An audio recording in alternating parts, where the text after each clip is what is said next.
Alexander picks up the fallen page.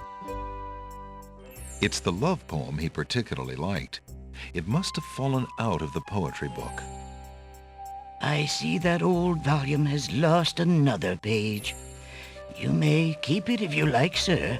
I have glued the stubborn thing back in place 2 times already. I do rather like it. Thank you, merchant. Alexander has a love poem from a book in the bookshop. The poem's written words speak plainly enough.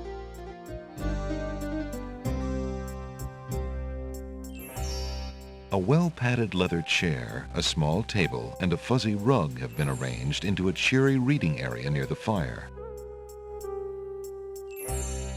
There's a book entitled The Changing Role of Court Entertainers Through the Ages on the small table in the reading area. It appears that some regular customer likes that book. An old man occasionally steals sidelong glances at Alexander from under a concealing hood. The bookshop owner is a thin, middle-aged man. His intelligent eyes are slightly blurry from long nights spent reading by candlelight. An antique leather-bound book is displayed on a little stand on the counter. On the elaborate cover is the title, Ye Useful Book of Magic Spells.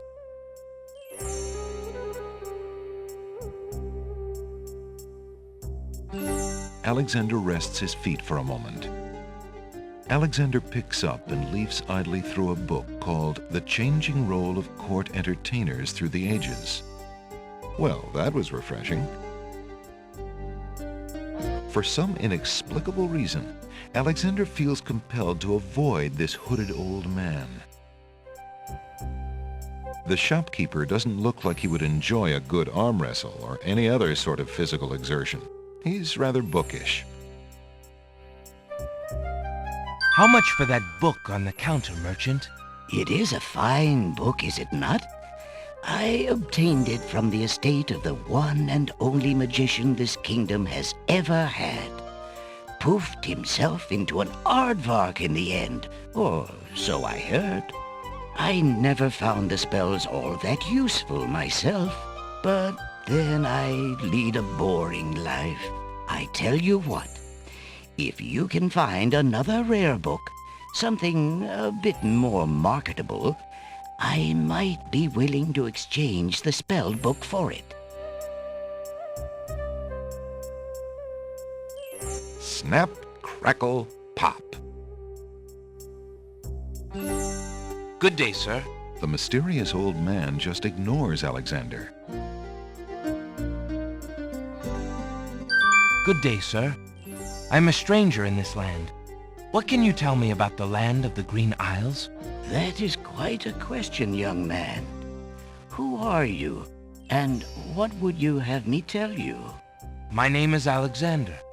I know I'm on the Isle of the Crown, but I'd like to know whatever you can tell me about this island, and if there are other islands nearby. You are indeed a stranger. Anxious is the man who knows not the customs of the land beneath his feet. This island is called the Isle of the Crown because the royal family's castle is here. Besides the castle, we also have this village and the docks over to the west. There are at least 3 other islands: the Isle of the Sacred Mountain, the Isle of the Beast, and the Isle of Wonder. At least 3? Does no one know for certain? This is no ordinary land, Alexander. The land of the Green Isles has always been a place of vague boundaries, as if islands come and go. Legend speaks of a 4th island, an isle shrouded in mists. I myself have never seen it. Then, too, the land of the Green Isles is said to exist on the boundaries of this world and the next. Even darker places are reputed to be closer here than anywhere else in the world. That's quite a claim. Claim, yes, but probably just local superstition. We who live here on the Isle of the Crown, at least, sleep well enough at night. Those first 3 islands you mentioned, how might I learn more about them? Ideally, a young man seeking such knowledge would travel to their shores and learn about them firsthand.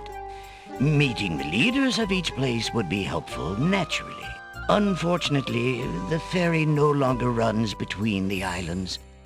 There has been much political unrest, and it has been too dangerous to travel for years. Perhaps the ferryman can tell you more. He has little enough to do these days. And if you haven't been there already, you might seek an audience at the castle. Thank you kindly, merchant, for all your good advice. Ah, but advice is free, Alexander. Making use of it costs much more.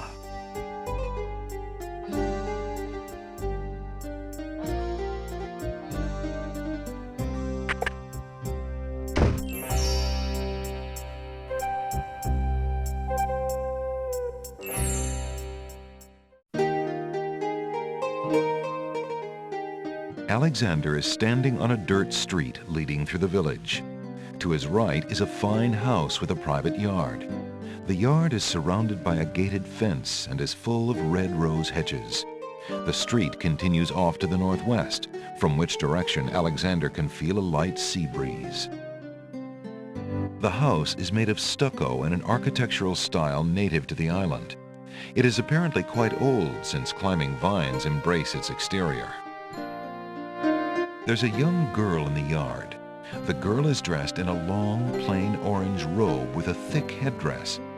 From the appearance of her clothes and from a skittish, fearful look about her, Alexander gets the strong impression that she is a servant, or even worse, a slave. The serving girl appears to be stealing a quiet moment tending the rose bushes. Red roses beautifully cover the top of the house's fence and gate arbor. There are rose bushes back by the house, as well as the ones on the fence. Somebody who loves roses must live here. The gate is closed. It appears that the house's owners like their privacy. Shadows of the house lay across the dusty path between the village and the sea. Palm trees, as graceful as gazelles, wave in the warm tropical breeze. The towering mountains of a distant island are appealing to Alexander's eyes. The old woman's face, pinched with anger, could easily be mistaken for a prune.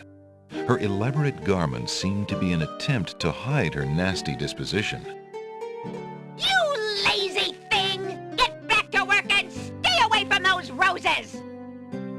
I've told you 1,000,000 times, those flowers are too sweet for the likes of you! You've still got to do the breakfast dishes, make lunch, and clean the stables yet this morning! And get your veil back on! No one wants to look at your face! Yes, stepmother. Alexander cannot reach the young serving girl. She's too far away. Alexander has not been invited to pick the family's roses. Alexander doesn't want to intrude on private property unless he's been invited. The palm trees are beautiful, but neither climbable nor obtainable. Traveling would be necessary to reach the distant peaks. The palm trees whisper in the slight breeze. Alexander's voice would get lost in the sea breezes long before it could reach the mountains. Squeak.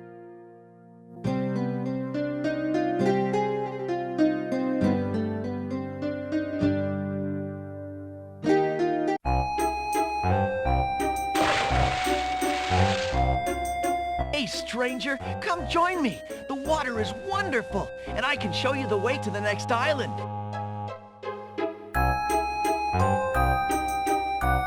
Alexander is standing at the island's docks. Both the pier and the only boat in sight are in sad repair. A young boy is happily swimming in the sea off the docks. Come on, jump in. A little water won't hurt you. The waters in this cove appear calm, but there's a dimpling pattern to the surface which indicates an undertow. Good day. I'm Alexander. What are you doing in the sea? What does it look like I'm doing? I'm swimming. I mean, come join me. The water's wonderful. I can show you the way to the next island. What are you waiting for? I said I'd show you how to get to the next island, didn't I? Come join me if you're brave enough.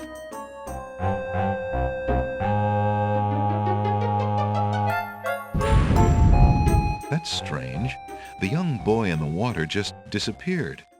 Oh well, perhaps he just dove under the water.